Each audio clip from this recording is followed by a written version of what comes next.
Good morning students, मैं फैज सिद्दीकी आप सभी का स्वागत करता हूं अपने YouTube channel learn English with Faiz sir में। आज के टॉपिक में हम लोग डिस्कस करने जा रहे हैं इंग्लिश ग्रामर का टेंस नंबर 5। टेंस नंबर 5 में हम लोग पढ़ेंगे पास्ट कॉन्टिन्यूअस टेंस के बारे में। पास्ट कॉन्टिन्यूअस टेंस क्या होता है, इसकी पहचान क्या होती है, कौन से इसके रूल्स होते हैं जिससे कि हम लोग उसको ट्रांसलेट कर सकते हैं हिंदी से इंग्लिश में। चलिए देर न करते हुए बात करते हैं पास्ट कॉन्टिन्यूअस टेंस की।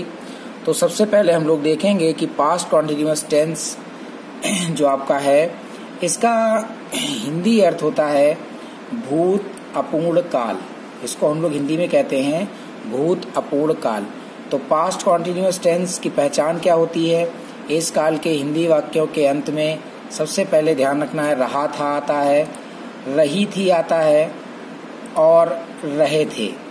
रहा था, रही थी, रहे थे इत्यादि शब्द आते हैं। हमें ध्यान रखना है जहाँ कहीं भी रहा था, रही थी, रहे थे जैसे शब्द आएंगे वो किस टेंस के वाक्य कहलाएंगे? पास्ट कॉन्टिन्यूअस टेंस के वाक्य कहलाते हैं। तो देखेंगे इस काल के हिंदी वाक्यों के अंत में रहा था, रही थी, रहे थे इत्यादि शब्द आते हैं। एग्जाम्पल देख लिए, मैं स्कूल जा रहा था। हमने देखा इसमें क्या आया है? रहा था। तो ये कौन सा टेंस है? आपका पास्ट कॉन्टिन्यूअस टेंस है। तुम गाना गा रहे थे, रहे थे, इसमें हमने देखा रहे थे आया है तो आपका पास्ट कॉन्टिन्यूअस टेंस है। नेक्स्ट में हम लोग देखेंगे रहा था, मेरा भाई क्रिकेट खेल रहा था। रहा था में रहा था आया है तो हम समझ गए पास्ट कॉन्टिन्यूअस टेंस है। तुम चाय पी रहे थे, इसमें भी रहे थे आया है। हम सब कक्षा में शोर मचा रहे थे शब्द आया है। इन सारे शब्दों को देखकर हम समझ जाना चाहिए हमको कि किस टेंस के वाक्य हैं। ये सभी जो है आपके पास्ट कॉन्टिन्यूअस टेंस के वाक्य दिए गए हैं। जैसे तुम प्रश्न हल कर रहे थे, नेक्स्ट में आपका दिया गया है मेरी बहन अपना पाठ याद कर रही थी, श्वेता तुम सब पर हंस रही थी तो रही थी शब्द आया है और लास्ट में हम सब खाना खा रहे थे। 10 वाक्य है इसमें जो आपको समझ में आ गए होंगे। अगर किसी वाक्य के अंत में रहा था, रही थी, रहे थे जैसे शब्द आते हैं तो हमें समझ जाना है कि वो कैसा वाक्य है, वो आपका पास्ट कॉन्टिन्यूअस टेंस का वाक्य होता है।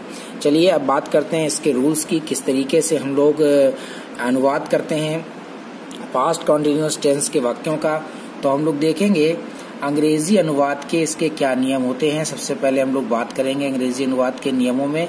तो हम देखेंगे अंग्रेजी अनुवाद के नियम।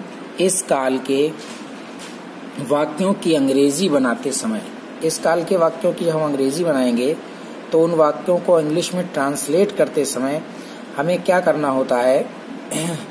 कर्ता एक वचन व आई के साथ वॉज, किसका यूज करते हैं? कर्ता एक वचन यानी कि सिंगुलर सब्जेक्ट और सब्जेक्ट आई के साथ वॉज का यूज किया जाता है। ध्यान रखना है, कर्ता एक वचन और आई के साथ किसका यूज करेंगे? वॉज का यूज करेंगे। कर्ता बहुवचन के साथ वर का प्रयोग करते हैं। देखिए कर्ता बहुवचन के साथ वर का प्रयोग किया जाता है। अगली चीज इसमें और है कि हम लोग वर्ब की फर्स्ट फॉर्म में आईएनजी का यूज करते हैं। ध्यान ही रखना है इसमें किस चीज का यूज किया जाएगा? वर्ब की फर्स्ट फॉर्म में आईएनजी का प्रयोग किया जाएगा। ध्यान रखना है कि हमें जो मुख्य क्रिया है वो कैसी लगानी है? वर्ब की फर्स्ट फॉर्म में आईएनजी का यूज हम लोग इसमें करेंगे। तो नेक्स्ट फार्मूला देख लीजिए। सबसे पहले अगर अफर्मेटिव सेंटेंस है तो हम लिखेंगे सब्जेक्ट पहले आएगा, फिर सिंगुलर है तो वाज, प्लूरल है तो वर, फिर वर्ब की फर्स्ट फॉर्म में आईएनजी लगेगी, उसके बाद में फर्स्ट फॉर्म में आईएनजी के बाद में ऑब्जेक्ट लिखा जाएगा। अगर निगेटिव है तो वाज वर के बाद देखिए नॉट लग जाएगा, हमने देखा यहाँ पर। और इंट्रोगेटिव है, फर्स्ट टाइप का इंट्रोगेटिव है तो पहले वाज वर पहले आ जाएगा और फिर सब्जेक्ट लिखा जाएगा, वर्ब की फर्स्ट फॉर्म प्लस आईएनजी लिखी जाएगी, लास्ट में ऑब्जेक्ट लिखा जाएगा। अगर सेकेंड टाइप का है तो पहले क्वेश्चन वर्ड आएगा, फिर वाज वर आएगा, फिर उसके बाद में सब्जेक्ट आएगा, वर्ब की फर्स्ट फॉर्म में आईएनजी आएगी और फिर ऑब्जेक्ट का प्रयोग करेंगे। अब देखते हैं रूल। जैसे मैं, एक सेंटेंस है पहला वाला, मैं स्कूल जा रहा था, तो मैं के लिए आई लगाएंगे, आई के साथ वॉज आएगा। आई वॉज गोइंग टू, यहाँ पर कानपुर लिखा हुआ है, आपको यहाँ पर काट कर लेना है school. I was going to school. I was going to school. Was going to,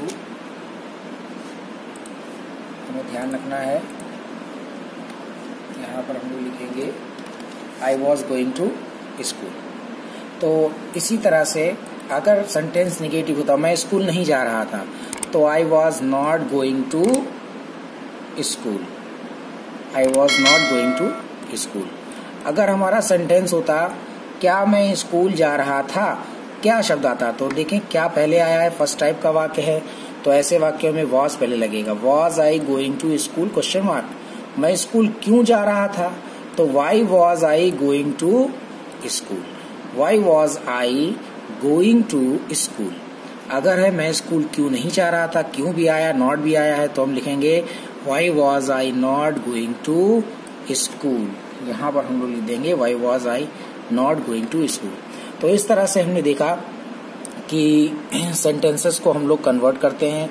एक बार आप सभी लोग अपने इन वाक्यों को नोट कर लीजिएगा, मैं अभी यहाँ पर दिए दे रहा हूँ आपको।